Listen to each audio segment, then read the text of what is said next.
오늘 말씀은 고린도 후서 12장 1절에서 10절까지의 말씀입니다. 약한 그때의 강함이라 라는 제목으로 함께 나누겠습니다. 말씀의 시작은 이렇습니다. 무익하나마 내가 부득불 자랑하노니 주의 환상과 계시를 말하리라.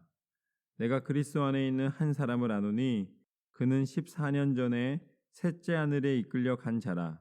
그가 몸 안에 있었는지 몸 밖에 있었는지 나는 모르거니와 하나님은 아시느니라. 내가 이런 사람을 아노니 그가 몸 안에 있었는지 몸 밖에 있었는지 나는 모르거니와 하나님은 아시느니라. 그가 낙원으로 이끌려 가서 말로 표현할 수 없는 말을 들었으니 사람이 가히 이르지 못할 말이로다. 사도 바울이 고린도 교회에 편지를 보내면서 이제 그들에게 영적인 체험을 이야기해 줍니다. 이것이 자랑으로 들릴 것이다. 부득불 내가 자랑으로 들리더라도 내가 경험한 것을 너희와 나누기를 원한다. 사도 바울은 자신의 명예나 지식이나 재산이 많다고 자랑한 것이 아닙니다.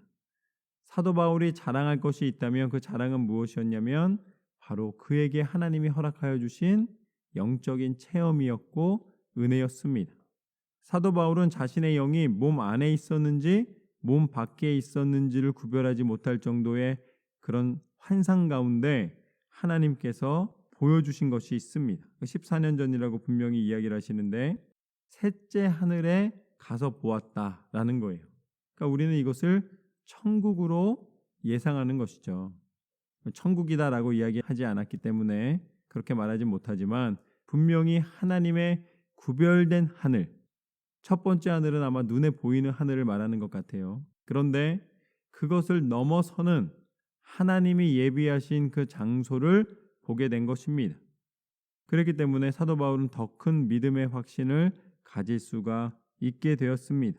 그래서 그곳에서 말로 표현할 수 없는 아름다움과 하나님의 예비된 축복을 보게 됩니다. 그러니 사도 바울은 하나님의 그 은혜를 전하지 않고는 못 견디는 거예요. 비록 갇힌 신세가 되고 고난을 받는다 할지라도 하나님이 예비해 주신 것이 분명하기 때문에 사도 바울은 더욱더 힘을 낼 수가 있었습니다. 그래서 5절 말씀처럼 내가 이런 사람을 위하여 자랑하겠으나 나를 위하여는 약한 것들 외에 자랑하지 아니하리라. 내가 만일 자랑하고자 하여도 어리석은 자가 되지 아니할 것은 내가 참말을 함이라. 그러나 누가 나를 보는 바와 내게 듣는 바에 지나치게 생각할까 두려워하여 그만두노라. 그러니까 사도 바울은 내가 왕년에 이런 사람이야 라고 자랑하지 않겠다는 것입니다. 자신이 가지고 있던 수많은 지식과 경험이 사람들에게 내보일 만한 것이지만 그것은 자랑이 아니라는 거예요. 그것은 어떻게 보면 내가 배설물로 여길 만큼 지나간 것이고 내가 자랑할 만한 것이 아니다라고 단호하게 이야기합니다. 그러나 하나님의 영적인 축복을 누리고 하나님이 보여주신 것에 대해서는 멈출 수가 없다는 거예요. 왜냐하면 이거를 전해야 되기 때문에, 전하고 싶기 때문에. 그래서 우리의 자랑이 어디에 있는가?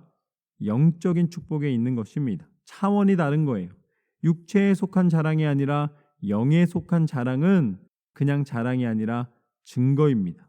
그리고 보지 못하는 것에 대한 하나님께서 주시는 은혜를 선포하는 것이죠. 그래서 그것을 함에도 불구하고 또한 이건 역시도 혹시라도 사람들이 잘못 생각할까 봐 아니면 오해할까 봐 내가 적절하게 이해할 수 있을 정도에 맞춰서 이 상황에 맞춘 지혜로 내가 너희에게 전하고 지나친 것은 여기까지만 하고 멈추겠다라고 이야기를 합니다.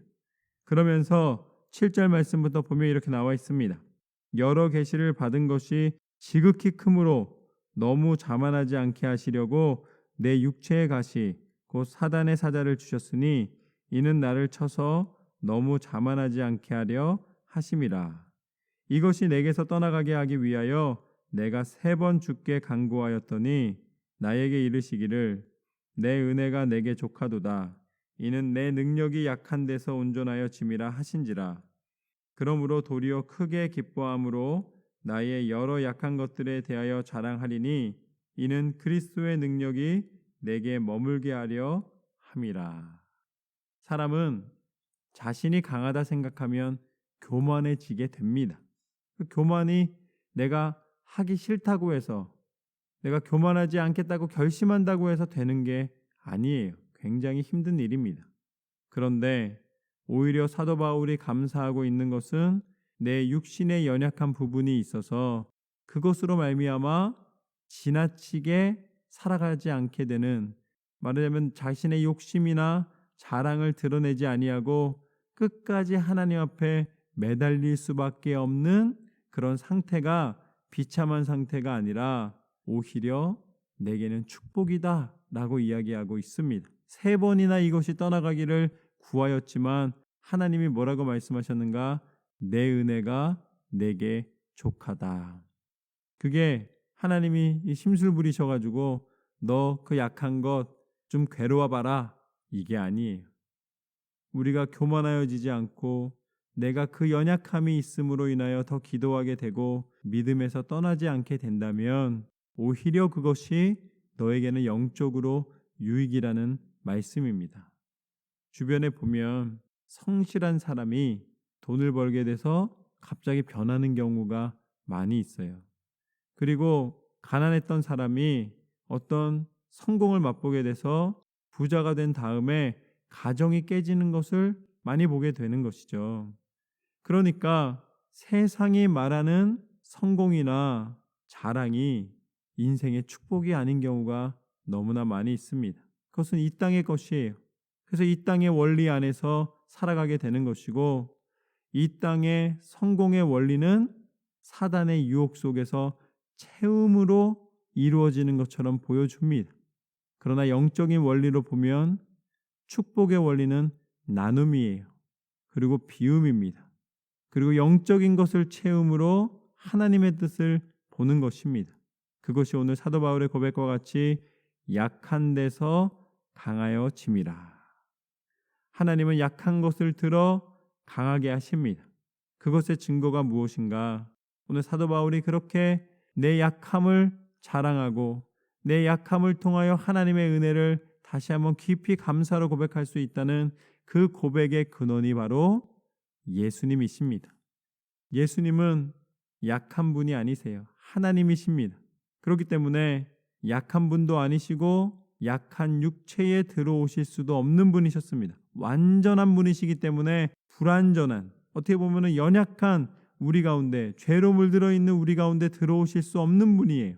그런데 오히려 그 연약함 속으로 들어오셔서 하나님 당신이 친히 이 땅 가운데 오시는 낮아지는 겸손함의 증거가 되셨습니다. 우리 보고 겸손하라고 그러신 것이 아니라 당신이 친히 겸손의 왕이 되셨습니다. 겸손 중에 최고가 되신 거예요.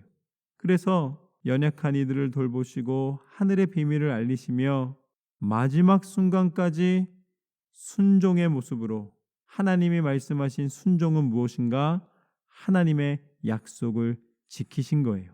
그래서 십자가에 달려 죽으심으로 말미암아 우리 가운데 있었던 모든 죄악의 권세를 다 대가를 치러주시고 이제 다시 살아나시사 약속의 천국을 허락하여 주셨습니다. 그래서 우리의 자랑은 무엇인가? 예수님이 걸어가신 그 십자가의 길을 통하여 겸손으로 살아가게 되며 예수님이 부활하시사 누리시게 되시고 우리 가운데 허락하여 주신 천국의 축복을 받은 것입니다. 이것을 자랑하는 거예요. 우리의 자랑은 천국 백성인 줄로 믿습니다. 우리의 자랑은 예수 그리스도이신 줄로 믿습니다. 그래서 10절 말씀에 사도 바울은 이렇게 고백합니다. 그러므로 내가 그리스도를 위하여 약한 것들과 능욕과 궁핍과 박해와 공고를 기뻐하노니 이는 내가 약한 그때에 강함이라. 우리 인생을 주관하시고 인도하시는 하나님은 우리를 약하게 내버려 두지 않으시고 오히려 믿음으로 겸손히 살아갈 때에 오늘 말씀처럼 때로는 연약함 속에서, 때로는 궁핍과 박해 속에서, 공고 속에서 우리가 괴로워하면서 인생을 살아가지만, 그러나 그 가운데 끝까지 지켜내는 믿음을 기억하여 주시사 우리의 중심을 보시고 궁극적인 승리, 천국의 기쁨 가운데 우리를 맞아주시는 줄로 믿습니다. 이것이 축복입니다. 날마다 이 은혜를 사모함으로 하나님께서 예비된 그 축복의 길을 걸어가시는 저와 여러분의 삶이 되시기를 주님의 이름으로 축원합니다. 하나님은 여러분과 날마다 함께 하시고 그 은혜를 베풀어 주시는 줄로 믿습니다. 그렇게 승리하시는 삶이 되시기를 주님의 이름으로 축원합니다.